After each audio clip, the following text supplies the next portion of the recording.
Olá, tudo bem com vocês? Nesse vídeo de hoje a gente vai fazer alguns comentários da infração de trânsito tipificada lá no artigo 175 do CTB. Eu vou ler o texto, diz assim: utilizar-se de veículo para demonstrar ou exibir manobra perigosa mediante arrancada brusca, derrapagem ou frenagem com deslizamento ou arrastamento de pneus. Infração gravíssima, penalidade multa 10 vezes e suspensão do direito de dirigir. O valor da multa é R$ 2.934,70 e ela também prevê a suspensão do direito de dirigir. Uma consideração aqui que a gente tem que fazer, que demanda muito cuidado, a primeira essa multa do artigo 175, no caso de reincidência no período de 12 meses, o motorista, nesse caso, ele corre o risco de ter a CNH cassada, tá? Vou repetir. No caso de reincidência do cometimento ou do registro dessa multa do artigo 175 no período de 12 meses, nesse caso, o motorista corre o risco de ter a CNH cassada, conforme previsão do artigo 263, inciso 2 do CTB. Outra coisa, a depender da situação do motorista multado, ele pode também responder pelo crime de trânsito do artigo 309. Olha o que diz, eu vou ler aqui o artigo 309 do CTB. Olha o que ele diz: dirigir veículo automotor em via pública sem a devida permissão para dirigir ou habilitação, ou ainda se cassado o direito de dirigir, gerando perigo de dano, penas de detenção de 6 meses a 1 ano ou multa. E é claro, o motorista que utiliza-se do veículo para demonstrar ou exibir manobra perigosa, automaticamente ele está aqui gerando perigo de dano. E nesse caso, se ele não tem permissão, ou não tem CNH, ou está com a CNH cassada, se ele cometer a multa do artigo 175, ele pode responder a infração do artigo 309 do CTB. Muito cuidado. Falando aqui em relação aos elementos que compõem ou que demonstram de fato a caracterização dessa infração, da multa do artigo 175, a gente já percebe de cara, até na simples leitura do texto, quando ele diz utilizar-se de veículo para demonstrar ou exibir manobra perigosa. A gente já compreende aqui que o texto de lei, ele denota que o motorista, nesses casos, se ele praticou aqui, arrancada brusca, por exemplo, se ele fez de forma intencional para se exibir, ele já responde aqui pela infração do artigo 175. Aí, de outro lado, se ele até praticou qualquer uma aqui dessas manobras previstas aqui no artigo 175, mas foi de forma não proposital, então ele não responde ou não pode responder pela infração do artigo 175 do Código de Trânsito. Olha que interessante isso, porque aqui no caso possa ser que essas manobras elas ocorram, mas se o motorista praticou essas manobras que são perigosas de fato, mas foi de forma não intencional, ele não teve o dolo, a intenção de se exibir mediante manobra perigosa, ele não pode responder pela infração do artigo 175. Isso é tão interessante que, dependendo até dos elementos de provas, que aí o condutor que foi notificado, por exemplo, desse tipo de infração, ele junta as provas no seu processo administrativo, caso ele as tenha, e menciona essas informações, porque são informações que de fato fazem partes, são elementos que caracterizam essa infração, essa multa do artigo 175. Por exemplo, quando que essa infração, mesmo que haja esses tipos, de manobras, mas quando que essas manobras não caracterizam a infração do artigo 175? Vou ler aqui alguns exemplos. Olha só. Quando a manobra perigosa resultar de uma ação necessária como, por exemplo, a realização de uma manobra para evitar um acidente de trânsito ou de uma ação acidental. Então vamos supor aqui que o carro cantou o pneu para evitar um acidente ou porque ele foi alvo de um acidente, por exemplo, conforme aqui diz a última parte, ou de uma ação acidental. Nesse caso, ele não responde, ou ele não pode responder pela infração do artigo 175 do Código de Trânsito. Outro exemplo, em aclive ou declive nos casos de simples frenagem ou aceleração com arrastamento. Aí, nesse caso, não se pune, por exemplo, a simples frenagem, ou seja, queimar pneu por conta do veículo estar em um declive.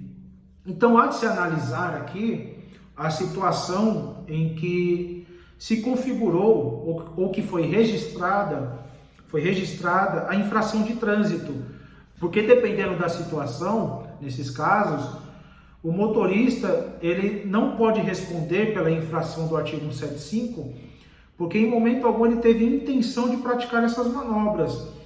Esse primeiro exemplo é muito didático, porque se o motorista praticou ali arrancada brusca, ou ele cantou o pneu para fugir de um acidente, né, para fugir ou evitar um acidente, por exemplo, não está caracterizada, isso aqui é muito óbvio, porque a intenção dele não foi uma intenção exibicionista. Ele não teve o dolo de sair por aí na rua se exibindo com o veículo mediante arrancada brusca ou dando cavalinho de pau, por exemplo. Não foi esse o caso, mas essas manobras decorreram de uma ação acidental, por exemplo, ou para evitar um acidente. Então são elementos aqui, informações que devem sim ser levadas em conta no momento da confecção de uma defesa prévia, de um recurso de multa, porque são informações técnicas e tratam-se aqui de elementos que de fato tipificam a conduta infracional do artigo 175 do CTB, ou seja, essa infração ela pressupõe o dolo, consistente na vontade deliberada de se exibir ou demonstrar destreza, mediante manobra perigosa. Se o motorista não teve o dolo, ou ele praticou essas manobras de forma não proposital, então ele não pode responder pela infração do artigo 175 do CTB. Na hora eu vou até mencionar isso, porque eu já utilizei desse expediente em algumas defesas que eu fiz. Uma coisa que deve ser levada em conta é o histórico de bom condutor desse motorista, que porventura tenha sido notificado desse tipo de multa.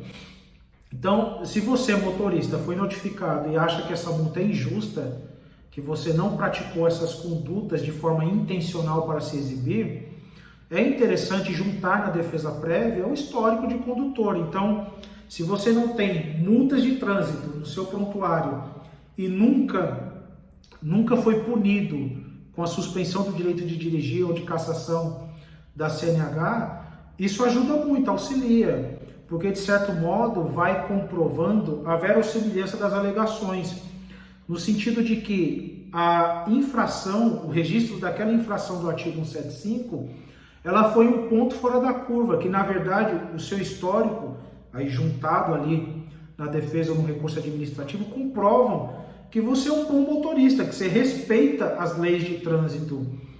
Isso já funcionou e, é claro, ajuda muito quando você tem mais elementos de convicção, né? Ou mais elementos de comprovação para influir no julgamento de quem está analisando o seu recurso, a sua defesa prévia.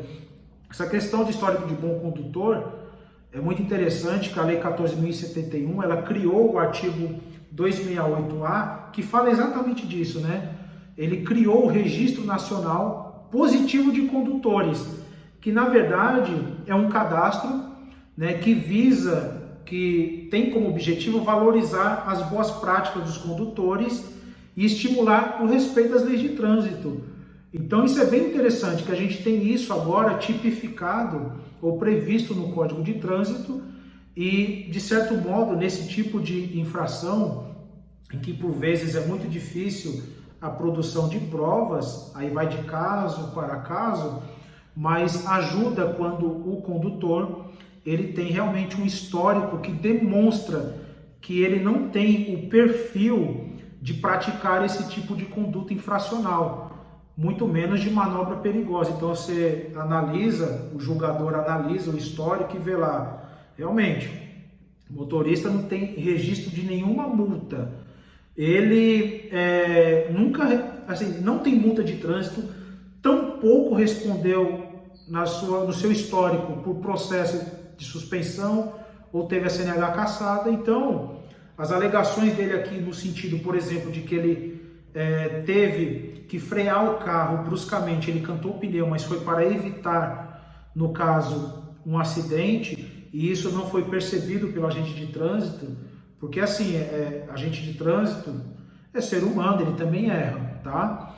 E não estou aqui também querendo, de certo modo, estimular práticas negativas no trânsito, né, através de técnicas para apresentar na defesa. Então, se o motorista de fato ele cometeu essa infração de forma deliberada, intencional, tá aí a lei para puni-lo. Mas há casos, sim, porque eu mesmo já verifiquei, já tive contato com casos em que as infrações elas foram verificadas ali, foram registradas, na verdade, mas de forma injusta, tá bom? De forma injusta.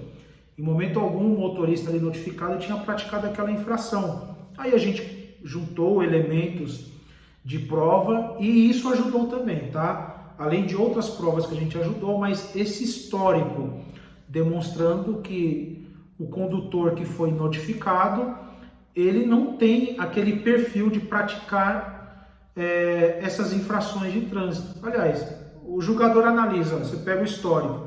E isso tem muito mais força ainda na via judicial, tá? Na via judicial, essa questão de mérito, ela é muito mais bem analisada na via judicial. Na via administrativa também é analisada, mas eu percebo que na via administrativa é mais questões técnicas, de erros na lavratura do auto de infração do procedimento. Agora, na via judicial, essa parte mais que diz respeito ao mérito, né, ao que de fato aconteceu, ela é muito mais bem analisada na via judicial. Então ajuda, até mesmo no processo judicial, essa juntada, né, da certidão de pontos. Então demonstrando ali, através do seu histórico, que o condutor multado por essa infração do artigo 175, ele está alegando, né? Ele alega o seguinte, ó, eu tive que fazer essa manobra, mas foi para evitar um acidente. Ele não tem ali prova de vídeo, algo desse tipo, uma prova cabal, digamos assim. Mas ele faz a juntada, ele anexa na defesa o seu histórico, aí você percebe lá, não tem pontuação, nunca respondeu o processo de suspensão, nunca teve a CNH cassada, então você tem uma presunção de que o que ele está falando é verdadeiro, tá? Então ajuda muito na falta de outros elementos a juntada desse tipo de prova, tá? Certidão de pontos, certidão de prontuário, a demonstrar que o motorista, ele respeita as leis de trânsito, ele de fato é um bom motorista nesse sentido de que ele respeita as leis de trânsito e que aquele registro, aquela infração registrada decorreu de algum possível erro, porque aquilo de fato foi um ponto fora da curva, tá bom?